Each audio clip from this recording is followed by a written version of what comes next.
Hi, everyone. Considering I just learned that dance last night, I think I did pretty well. Hi, guys. Welcome to ADCOLOR 2019. Let's give it up.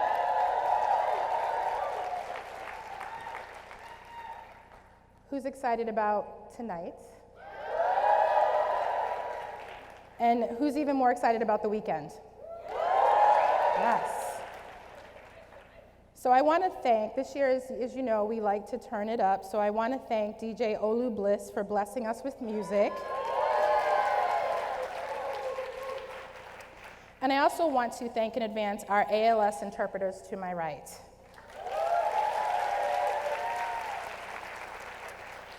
So I'm so excited for the conference and awards and for the whole weekend. We are bigger and better than ever, thanks to all of you. We are in a very difficult time right now, but this place that we're in tonight with all of you reflects the best of community and humanity. And we do that by taking a stand, which is our theme for the weekend. For positivity, for equality, and for all that we are and all that we can be. So tonight we're going to kick it off with a really, really powerful conversation with M. Night Shyamalan. Are we excited? But before I introduce M. Night, or Night, as I now call him, I want to thank Facebook, Google, YouTube, Microsoft. Oh, let me slow down. Let me start over. Hold on one second. I want to thank Facebook. I want to thank Google, YouTube. Is Microsoft in the house? And of course, Omnicom Group. Thank you. Oh, yes. Yes. For presenting tonight's conversation. So now I am thrilled to welcome the screenwriter and director and producer whose work has enthralled us for over 2 decades.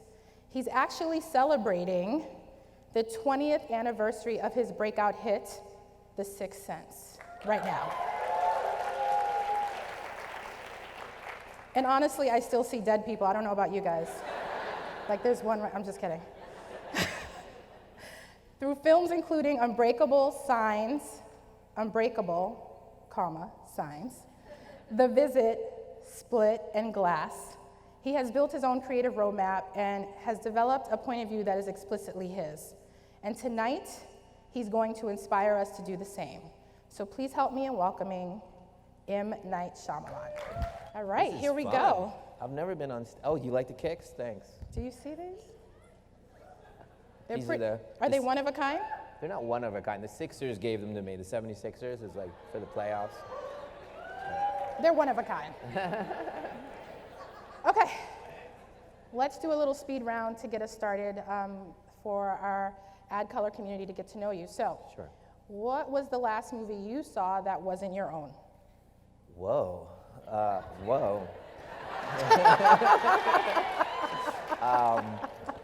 What did I just see? We just watched something together as a family. Oh, I'm showing the kids as they're growing up, kind of the movies that I saw when I was growing up. So I showed them Alien and Aliens. Yes. Okay, that's a classic. Yeah, classics. Classic. I don't even remember mine, but I'm gonna go ahead and ask you, what's like your first thought when you wake up in the morning? I'm trying to work on that because I think that when we wake up, and I've heard that there's the tension kind of starts in the morning, like you open your eyes and then you think about your day and all the problems, and cortisol goes through your body, and you kind of, oh wow, yeah, the anxiety kind of hits you. So you really should kind of have a different thought process when you open your eyes and the alarm goes off. So I'm trying to breathe a little bit and not try to solve. I mean, I think the anxiety for me has worked in my favor, kind of like, this thing where chess players, where they say grandmaster chess players go crazy because they're constantly wired their brains to thinking 10 steps ahead, and so then in personal life, they're like, you don't mean to smile, you mean this, and you're trying to screw me, and they're just not in the present. And a little bit of it is I solve, that's what I do, I solve and look, and so the eyes open and I try to solve, and really, that's not the moment for that. It's just be present. And so I'm trying to change that. But to answer your question, I kind of go, well, I need to achieve this today. And I have this thing, I want to achieve these amount of pages to write and things like that. Hyper productive, which is spins in the wrong direction eventually, but that's where I am. So what's your favorite thing to eat?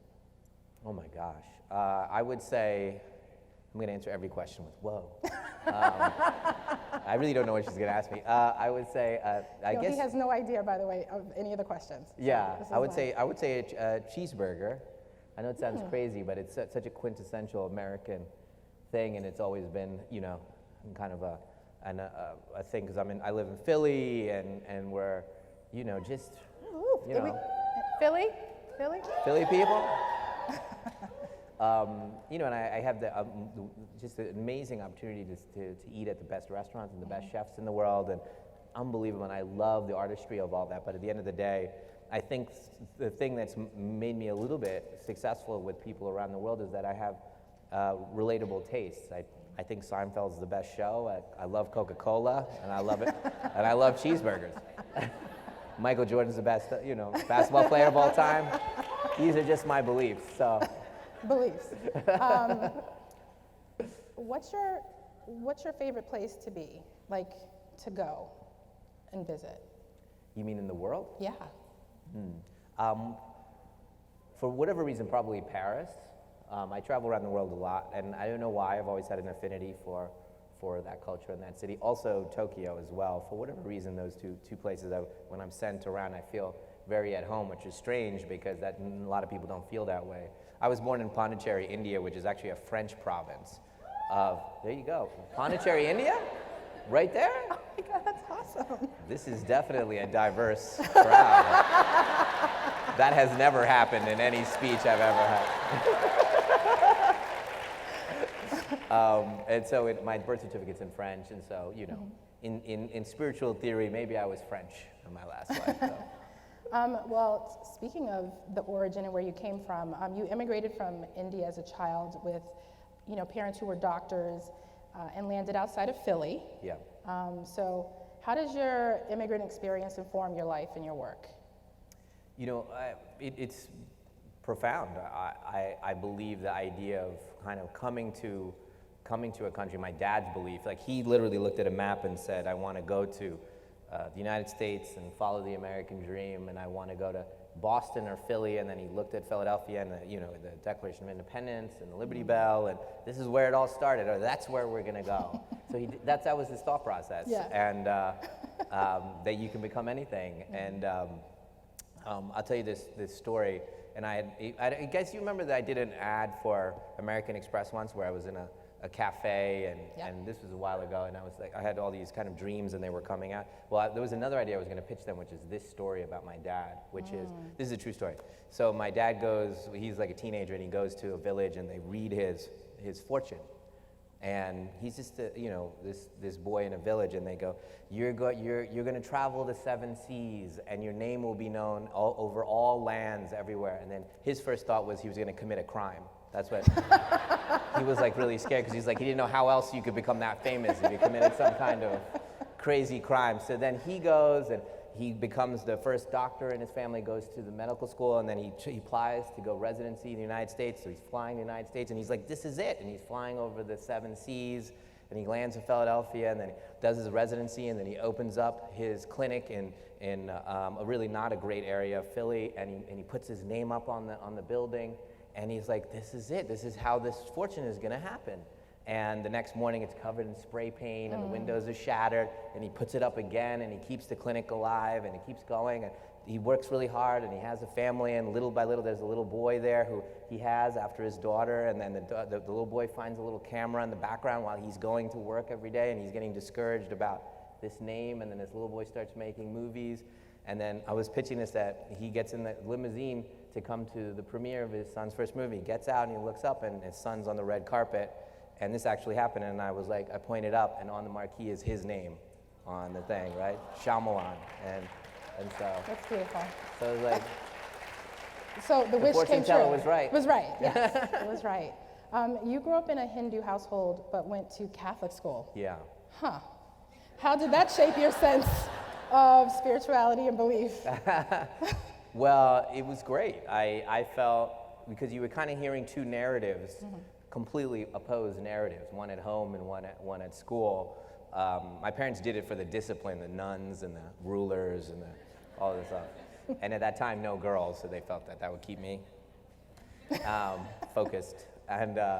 But hearing two narratives that were so strong from two different cultures, it kind of made me see it as, spiritual guidelines, really, of storytelling and how one connects. And so, if I was at Catholic school, I would ask questions, and I'd say, hey, if I'm not baptized, does that mean I'm going to hell and everybody in my house is going to hell? How old were you when you were asking these questions? I was like 10 years old, and I was like, and the nuns were like, no, next question.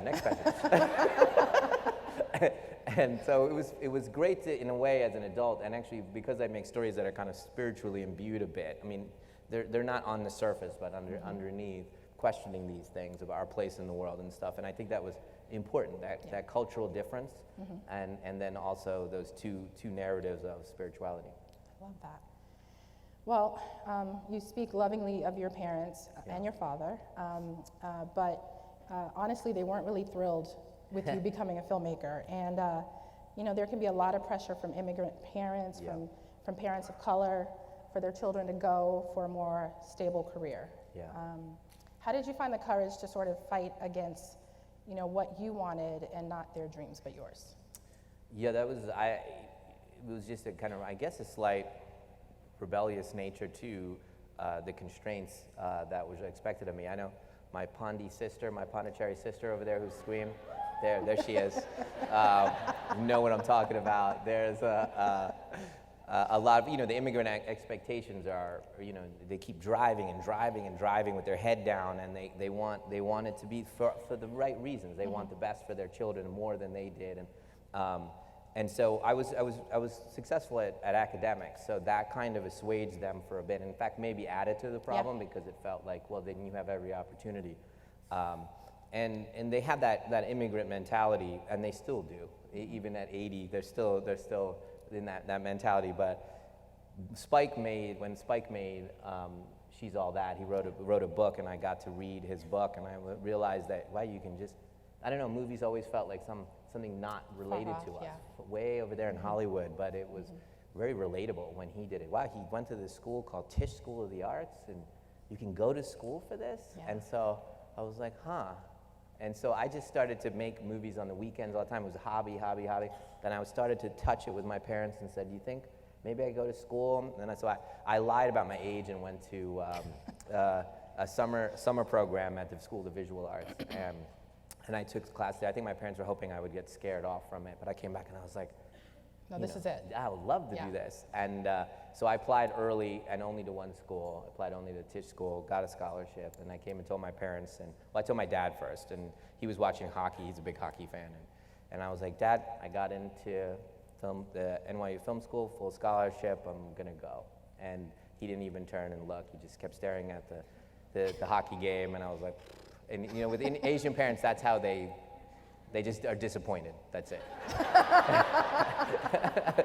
Just really disappointed in you. And I'm like, but it makes sense. I mean, to them, it was like me saying I'm gonna start a goth rock band or something. There was no precedent for it. It doesn't make any sense, right? And so, but Spike really was really the reason. And but they're so sweet. Their work ethic and all has really played off on me, and that part of my culture really played off in the arts, because the arts is very ambiguous, as you guys know. It's very amorphous, and so if you can apply a self-discipline to it that essentially my parents laid on me, from the way they approached medicine and the hard work and the expectations of that, and that you have to work for these things. And so I applied that to an amorphous field like making movies or arts.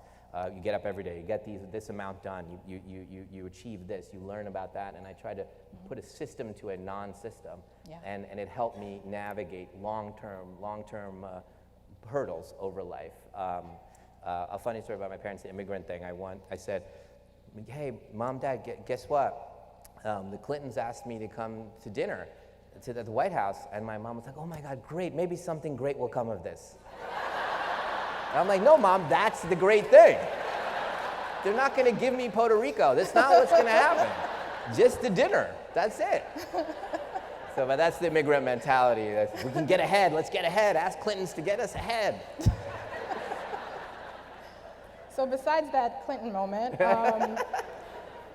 can you share with us a moment where you felt like your parents really understood what you are doing now and how you're changing the world with your vision? And was there a moment, was it maybe when you got the first award, or was there that moment where they looked at you and you looked at them and it was like, we're proud? You know, I think that for a long time they just kept on thinking of it as us gaming the system. That, you know, we were just scamming the system. You know, grab all your shit before they take it away from you. And I was like, and I get that mentality, you know, like, you know, quick, grab it. And, you know, like that, they're like at the White House, just grab some stuff at the White House. I get that, you know, you get that when you don't trust that you belong, that you don't belong. Or that you'll come back. You'll come back. Or they'll just kick, at Yeah. some point they're going to kick you out, kind of thing. So it was a long process. I think it had to become really obvious where I remember I came and told them, again, being silly, I came and thinking that they were different than who they are. I went and I said, all right, something great's happened to me. I'm gonna go tell them. I said, my wife said, don't do it, you're gonna get disappointed. So we went over to the house and I was like, my dad's watching TV, my mom's is making something, she's washing the dish, and I said, I gotta tell you guys something, some good news. The TV goes off, the thing goes, and I said, I'm gonna be the first filmmaker ever on the cover of Newsweek. So then there was quiet. Then my dad said, what about time? And I said, no, this is literally the conversation. No, not time. Then there's silence. Then they said, which magazine sells more copies?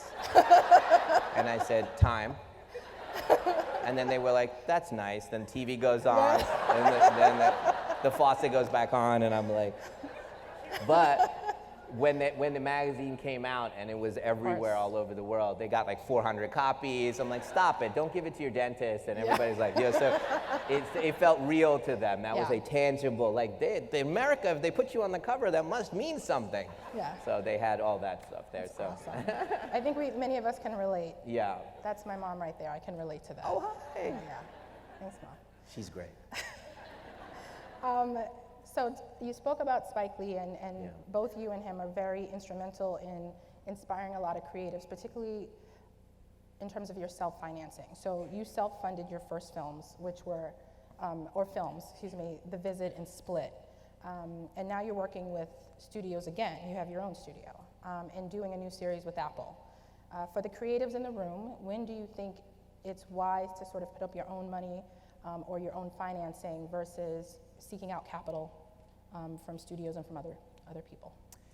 Yeah, that is a very complicated question, a very personal question for everybody. When to, risk everything you have. Don't. But for me, I think Jay-Z said this as well. Just never take other people's money. That's That's a pretty succinct answer. Yeah, you never. It's never. You only if you have to. Right. That's the mentality for me now. And as my daughters are going into the arts, I say the same thing to them. Mm-hmm. Don't take it in advance. Take it if you earn it. All of those thought process. And what that ends up doing for me recently, she was referencing my last few films and the show I'm doing for Apple. I self-financed all of them, and at risk for every single one. And what that did for me was do a few things. One, create a platform of everything is important. It's your restaurant, so you're checking every table to see if it's wobbly. You're checking the menus. You're checking everything. It's yours. You're not just working there, and it's whatever that slightly intangible difference is in you as a person and where you approach it. That happens. It's of great meaning. And also, it creates an open field for me to be myself. I don't have to do it because I'm not doing it for somebody else. Mm-hmm. And it allows me, even if it's a psychological trick, to make me feel more daring and free to come up with ideas and try and push the boundaries of tone of cinema and try to take things in ways that people haven't proven yet. So then I can have my visions play out better, and then take that back into the system at the right time. It's when do you join the system?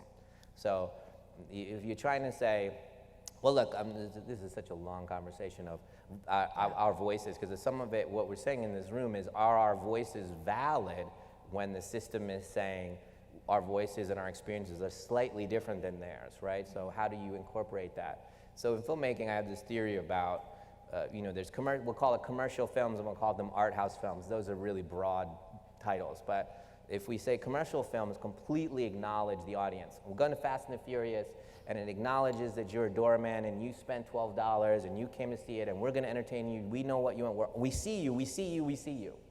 But then they leave, they felt seen, but they didn't necessarily grow. And then when you go to an art film, it's almost like going to a lecture. This is my life. This is what I believe in. This is who I am. This is a specific thing. And we love lectures and we grow from them, but we're not necessarily seen. They're not necessarily saying, are you okay? Are you paced right? Are you, am I entertaining you? Do I acknowledge you? The doorman, am I acknowledging you? He's saying, you can't see me. So he, in this hypothetical thing, we're saying, he's not being seen, so that feels a little bit distanced a little bit. So my theory is you can do both. That I can acknowledge the group and I can tell you my story, and we can change the group's story by doing that. Just a little bit, that you see me, I see you, and a new story is formed.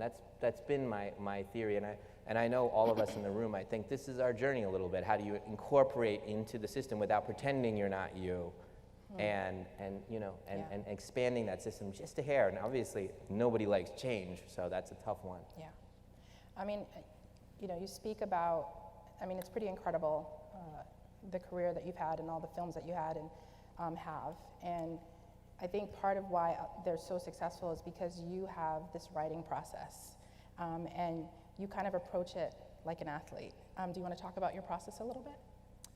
Yeah, I read, so the athlete illusions I think you're referencing is, if you're an athlete, you work out. So I'm a writer, so I read all the time, every single second. I didn't have my book with me backstage, it was driving me crazy, whatever, and I try to read a book a week. It's 50 books a year. It averages out to about 50 pages a day. Whatever. By the way, just a little math. I'm Indian.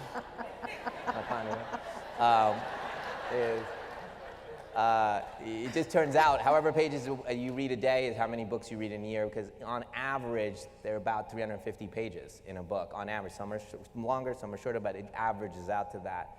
And so if you can consistently read 10 pages a day for your entire year, you read 10 books. So that's how I kind of train like that and keep it. And sometimes I do more, a little bit less, but that's what I try to aim for. And it really keeps my muscles aware. And oftentimes when I'm doing a film, whatever I'm reading affects that. Yep. So I'm very, very careful about what I'm reading. So I do that, and then I wake up in the mornings when I write, so 9 to 12, and then I go to the office. I'll write at home normally, just so that there's no, oh my gosh, did you see the new Batman trailer? And you're like, oh, no, but all right, let me look at it. And then and then you're off. And then you're going, oh my God. And so just nobody to say anything. And then you get in, have lunch. I'm in Philly, so we're behind you guys time-wise. And that works in my favor, because at 1 o'clock, the phones start ringing, and we start doing business. And then at 4, it stops ringing because everyone's at lunch here. Yeah. And so then I get another chunk there, which is the extra credit chunk, which always feels like extra credit. And I do that little chunk, and then I do that. And so I'm very kind of systematic now about how I do a screenplay. Screenplay, I've really gotten it to kind of 6 weeks for an outline, and then the first draft is 4 pages a day, and you keep going like that. And you drive to those little deadlines, and then you use the weekends if something happened. If I didn't make those deadlines, I use the weekend, and you drive and drive and drive that way. I think part of that writing got you part of the Apple family. There was an exciting announcement, and you were one of the creators they brought on. So do you want to talk about your new series and what you're doing with Apple? Yeah, I haven't really been jumping into television, because the math of what television is, which is an enormous amount of content in a very little bit amount of time, that's not really of interest to me. I want to do more specific, more, everything counts, the color of your thing, every single thing. I want that. You guys feel that when you put in that ingredients. I think of it as chefs and a sushi chef that pick the ingredients alone are the most important thing. And so I wanted a format that allows that to happen. And television is, you have so much content. You can keep it going for, as you see, it's very hard each season to keep anything up. The amount of demand for it is so hard. You're physically doing more. And so this time I was able to come up with something that I felt worked. So I'm doing these thriller for Apple when they launched their streaming network, essentially. And it was very, very exciting because I had the autonomy. I decided to pay for it. We shot it in Philly, and they're half-hour thrillers. And again, it's very play-like. When you see it, it's very contained, and that allows me to focus in on those things like writing and performance, and banking on that's going to be. I always bank on the audience's EQ, that they're going to feel the integrity of it, and it will pop it. So it's very exciting to do that. And in my mind, you know, it's finite. I always tell when we're working on it, I'm like, it's 60 of these, and that's it. I don't know if we'll ever get the chance to do those, but I'm like, it's 60. Yeah. I don't care if everyone in the world's watching it, we're stopping. And that discipline, that value system is in the choices. Unconsciously, the audience will know, wow, this is going towards a point. It's not vamping, you know? Yeah, that's exciting. When does it launch? Can't tell you that. Oh. But soonish. Soon-ish. Next question. Awkward. All right, well, you are, I mean, undoubtedly, I think people here, many of the attendees this weekend are fans of yours, and you've had massive success in an industry that's still very limited on both the creative and business side in expressing voices of people of color, LGBTQ people, disabled people. How are you using your platform to make room for, you know, those voices that are often marginalized? Yeah, I mean, it's an interesting thing. We were speaking earlier with some of you guys, and I was saying how the thing that I was scared of, or that the thing that they're scared of, the system is scared of, is the specificity of the voice is actually the strength. Once you can realize that, it becomes your strength. And being 3,000 miles away from Los Angeles, being born in India, and I live in Philly, it's really odd and different, right? That's what's my strength, is that I have a little bit of that and a little bit of this. That's unusual mixture of things. And I think in the beginning we were speaking of that, perhaps it was kind of like, is this going to work? This kind of spiritual, you know, thriller thing? Is that who's interested? Who would be interested in this? And that's really kind of tacitly from my culture being, you know, having those beliefs in spirituality. Yeah. And then when it worked, and they were like, wow, this is working globally too, in every country in the world, then there's a following of that, and just unconsciously you've changed the perception of things and what's okay and what does it mean to be a storyteller. This is just me, and I was saying this earlier, I've always felt a little bit of pushback, and I'm not sure where that's coming from. And I'm a little bit. A little bit of pushback. And I wonder, is it because I live 3,000 miles away, or is it this? I don't know. I don't know. So I try to, and you guys are probably aware of this feeling of, all right, I'm just gonna have to do everything better. Behave better, act better, hold my head better, have more ethics, I'll just do it better. And then maybe there'll be less pushback. You know, that's how I've tried to deal with it. And I was saying, before this kind of movement of inclusiveness and the awareness of like diversity, needs for diversity and all that stuff, I was kind of out there, and I was almost grandfathered into the pre-woke era. And I was like, well, he doesn't count. We can still push back on him. But for me, I'm very conscious, and my daughters, I have 3 daughters, and so I'm very conscious about, you know, women in film. That's a big thing for me. You know, I'm always saying in my office, like for the Apple, I was like, let's just have all female directors. Let's awesome. push this. So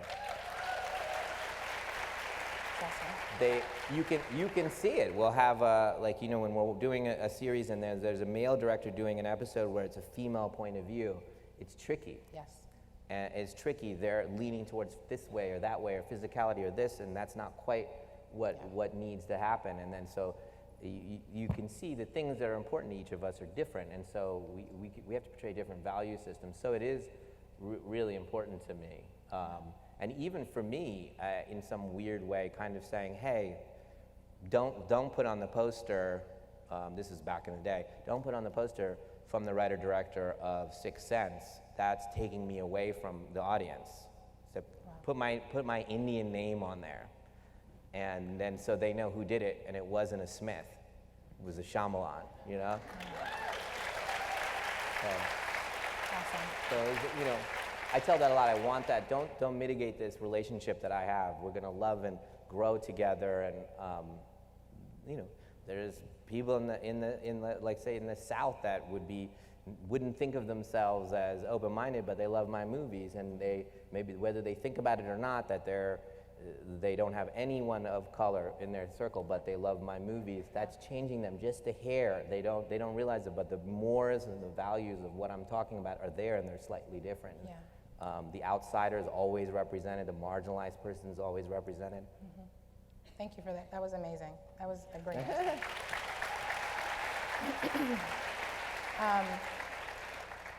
You often talk about what's in your control and what's not, and energy, and in a commencement speech at Driscoll University. Last year you said, and I want to get this right, a person who concentrates on what they have power over becomes unlimited in their ability to manifest what they want in the world. How did you come to like understand that, and what do you want everyone in the room to know about, you know, what they have the power to manifest? Yeah, so we're saying there's a lot of challenges because maybe we don't look quite like the system that we're in, or there's growing pains right now in this idea of America, of how we're adjusting, and it's totally makes sense. The group that had the power are scared, and they're scared about change, which is totally valid. And then the group that's trying to incorporate their voices is saying, hey, change faster. Mm-hmm. And I get that. I get that tension, but in our version of it, and it's true for everybody, the philosophies I was espousing were from a Greek philosopher Epictetus, and they basically said the universe, you have to go under the perception of the universe is a benevolent place. We have to buy into that. If you buy into that, then you can believe everything I'm going to say. And by benevolent, I mean it wants you to grow. Okay, so it's not putting good or bad on anything, right? And so but it's going to do it in its own way. So don't get involved in the things that the universe has control over. Don't get in that. That's where we get confused. You have plenty to have control over. That's what you should focus in on. So a crude version would be like, I'm writing a song, and I'm learning about how to write a song, and then the song becomes really successful and everyone connects to it. Okay, you didn't have any control over that part, but it seems like you do. So you start to go, oh, if I do I'm making it up. If I do a Latino hip hop song, I'm going to be successful. And then you go, well, now you're trying to control this column. You're saying, oh, well, if I do this, I will then everyone will love me. Now you're in the universe's column. That's not what you have control over. You have control over the song. So just focus in on that, what you listen to. Wow, I'm listening to this or that, or oh, that Miles Davis thing made me think of this, and why did it touch me so much? And and then you focus in on that. And then the universe will give you opportunities to grow, and it will to continue to do the things that you want. And again, this goes on in my belief system of where you put your energy. It's really you can see how easy it is to think you control this other column. And so the universe might want you to fail your first 2 albums so that you will get more, meet the right person and get the right energy and find the right thing and find that jazz in your music that you're shying away from, but you really love it. And once you find it, then it goes your 3rd album and goes thing. That don't get involved in this column in the universe's thing. And so I found that's been when I'm trying to understand what's happened to me in my life. That's how I came to this. When I've tried to control this column is when I go wrong. That's when the universe just backhands you. Yeah. And it goes, get in the right column. And when I'm focused in on this, it's fantastic. I was telling earlier the story of The Visit, which is the first time I actually paid for my movie. And I had tried to get into the system, and it wasn't successful. I wasn't happy. It wasn't successful. And I said, that's it. I'm just mortgaging my house. I'm just going to make a movie. I'm not going to ask anyone's permission. So I went and made the movie. And I loved it, and I had so much fun, and I had this idea of doing a movie that's as funny as it is scary. And I also had a thought of making a YA thriller. Like, there hasn't really been this. There was a little bit with like Disturbia with Shia LaBeouf, and a little bit with Scream. But this exact thing I had in my head, this tone for like 14 to 22-year-olds, like a movie just for them, but it's humorous and scary in the same thing. I had that in my head. And I went and made it, had so much fun making it, but then as soon as I finished, I was like, oh my God, what the hell did I do? I just mortgaged my house and didn't get paid. This is crazy.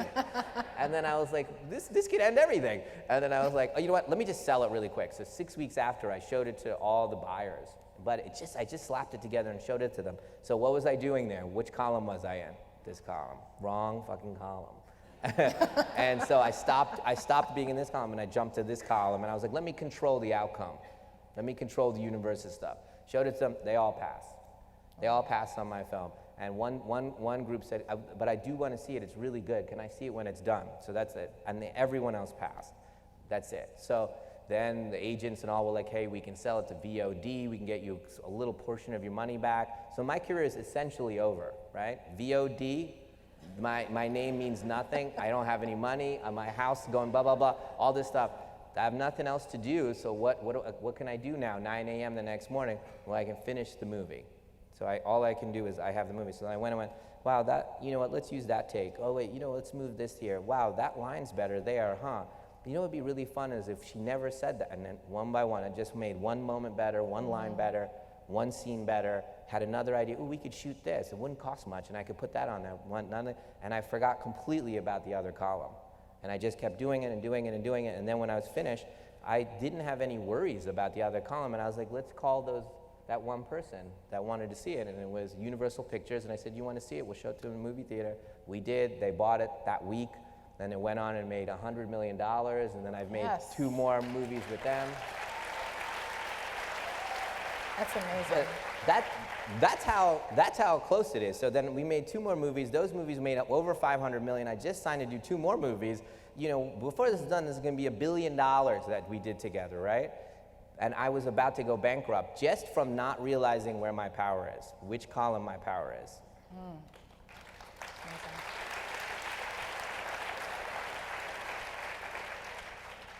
So it's safe to assume you didn't lose your house? No. Phew, okay. At ADCOLOR, which you're at tonight, our mission is to rise up and reach back. And so who, if anyone, reached back and helped you while you were, coming up as a filmmaker, and who are you reaching back to now? Well, again, I don't know if I can just talk about Spike for, again. Go right ahead. Yeah, so Spike was, for me, he came to NYU and spoke. He went to NYU as well. I mean, I went to NYU because of him. So I read his book and was inspired, and I was like, he's just a guy who just learned how to make movies, and he's on the East Coast, and he just, it just felt full of integrity at that time. It was 15, 16. And then I went there and he came and spoke. And by the way, he came and showed Do the Right Thing, and I was such an ass to him. I was like a little, I was a kid, and I said something stupid to him, and he was like, it was arrogant, and he was like, "What's your name?" And I was like, "Knight." And we became friends afterwards, and I've told him this story many times. I'm so sorry, Spike, I shouldn't have said that to you. But he's been such a supporter. He's come to almost all my premieres, and kind of, supports me and gave me the permission to if he wasn't there, I don't believe I would be a doctor. I believe I'd be a doctor.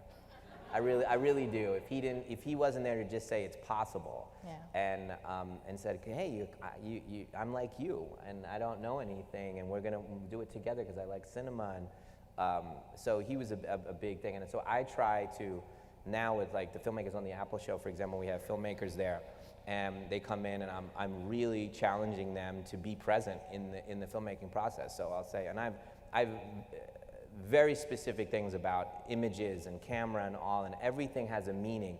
Filmmaking is all art forms together. It's dance, it's writing, it's painting, it's everything, it's fashion, it's every single art form is there. So there's so much to make decisions on. This is not a casual, don't take it lightly. So I will really challenge them. I'll say, why are you shooting me and Tiff with 2 medium shots? And then they'll stare at me and I'm like, tell me, do we feel the same thing? Are we both medium? Is that what we're feeling right now?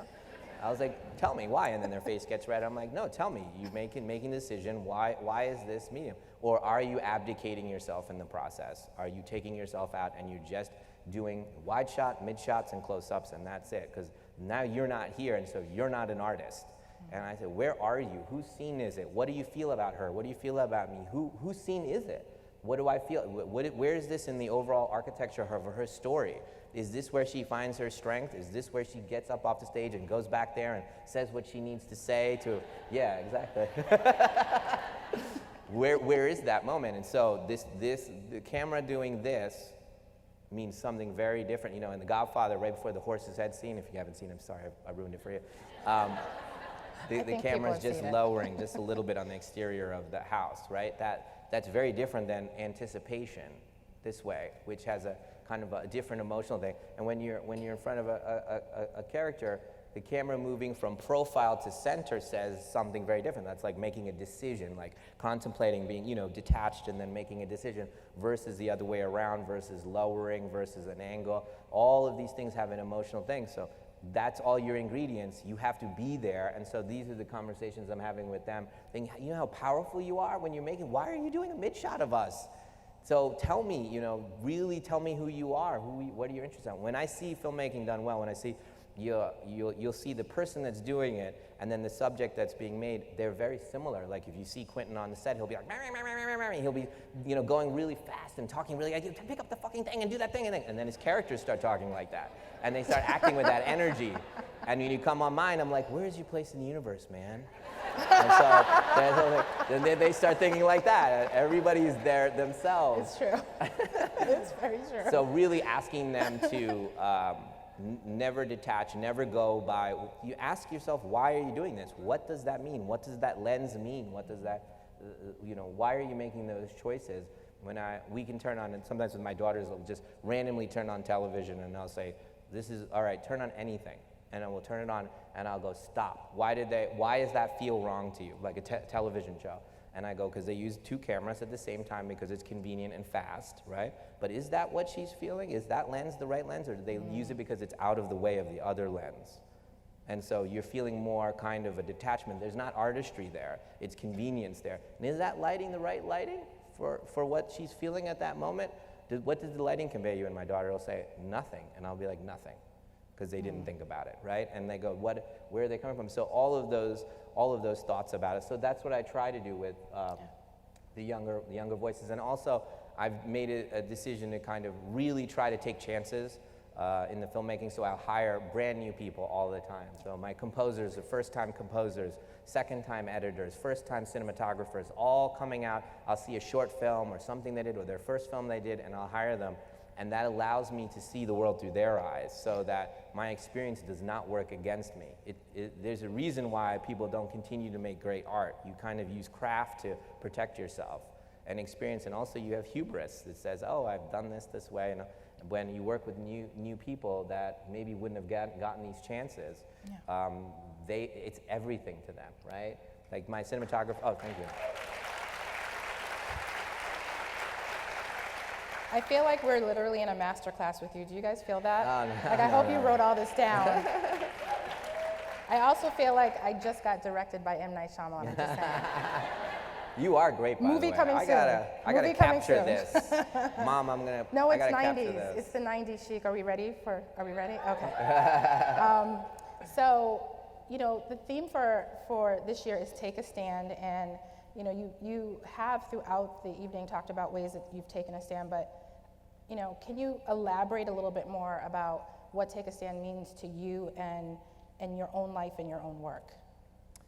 Well, I've tried, again, I'm when I was a kid and I come into the system and they were like, hey, you want to write screenplays for other people, you could do rewrites, you know, they'll give you a lot of money, you know, way more money than you have. And I'd go, no, I want to write my own stories.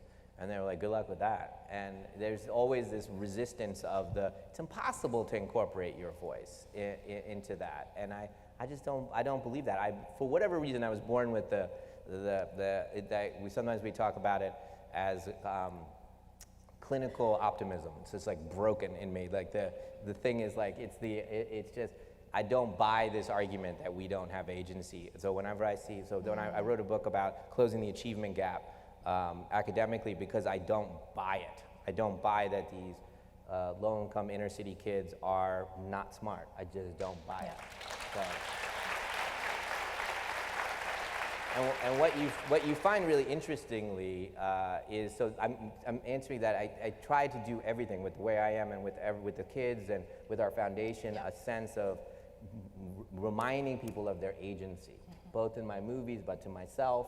And I'll rise and fall, no worries. But if I failed, it was on me. If I see, you know, I'm good with that. And the kids that I wrote the book about, and all the research that we did, 5 years of research about closing the achievement gap. What's really interesting about all the schools that have closed the achievement gap in the United States with this cohort of low-income inner-city kids, which are primarily African-American and Hispanic, what closes the gap is sending a message stronger than the world's message that's being sent to them. And so that's a very specific thing. They're hearing something, and so essentially they're just being awoken to their own agency. Yeah.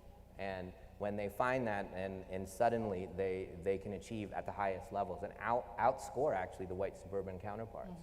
Absolutely. That's amazing. Can we give a hand for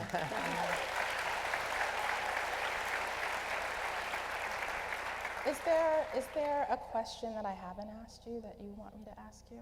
My goodness, a question that you haven't asked. I know you're used to directing, but you know. Yeah, no. I mean, I guess a question or some parting words to our attendees.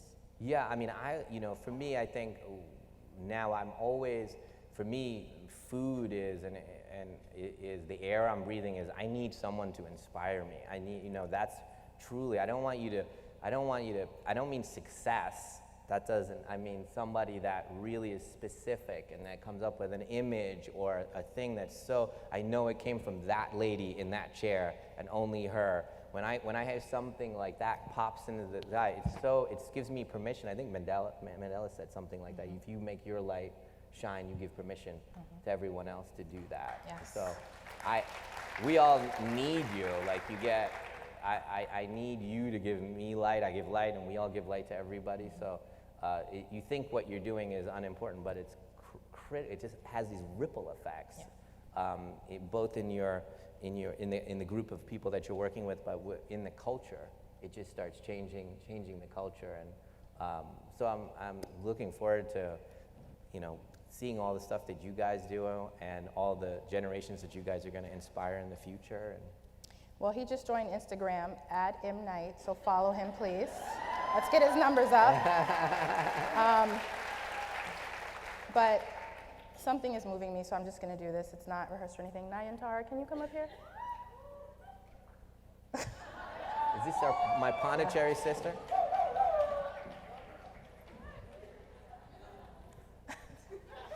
Sit. Hi, how are you? How are you? So you sit, just for a few minutes. Wow. And you're not mic'd up, so I don't know how this is going to work. But you can project, right? Thank you, love. So I want you to ask one question. Oh, we have a mic. Here we go. Okay. Since you guys, this is really unusual, but ask him any question you want before we end. My heart's beating so fast I can't think. Well, what you said speaks so much to me as a South Asian person trying to unleash my creative voice. And something I often struggle with is we all have such nuanced narratives. It can feel really challenging sometimes to open up your full complexity with the world. How have you managed to express your story in a way that other people can relate to who may have no familiarity with where you come from, while still being really honest to the nuances of what you've experienced? Yes. Wow, good question.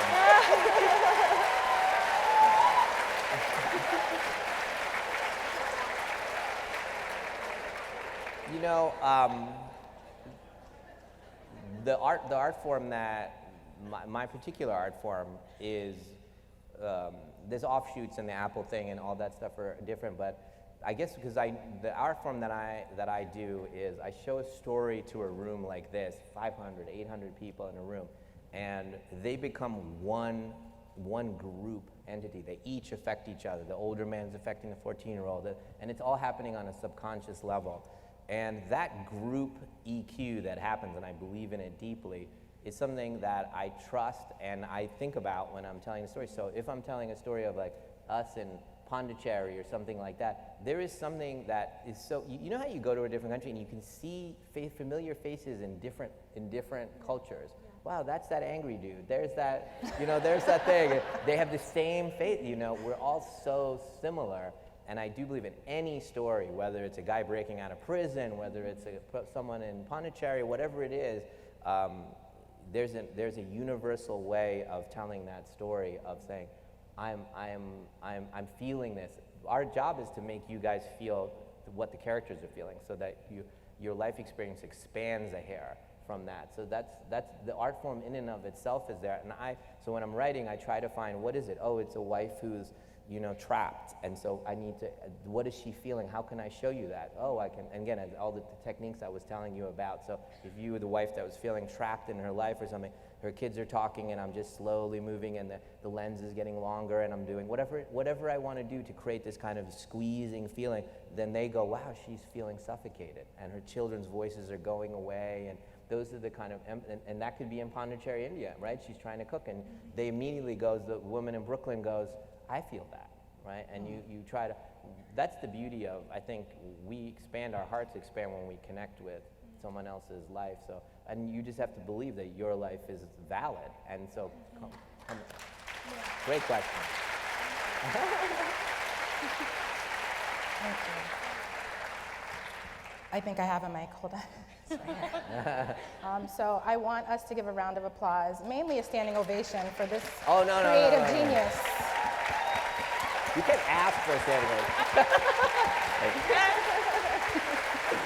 Thank you so much. Thank you. You're a sweetheart. Good to meet you. Oh my God. I had to. I'm gonna have you guys walk this way. Thank you so much. Sweetheart. Thank you, Nate. Thank you. Thank you. This was great. Thank you. Thank you. Thank you, guys.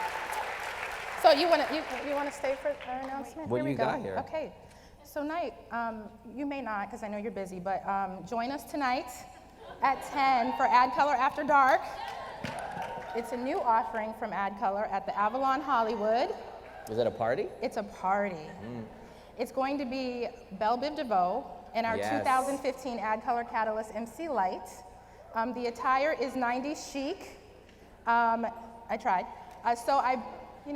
Hopefully there's some Fat Farm and Rockaware and FUBU, some flat tops, and strap on your Air Jordans. Yep. I'll see you there. But tomorrow at 9 a.m., the conference begins, and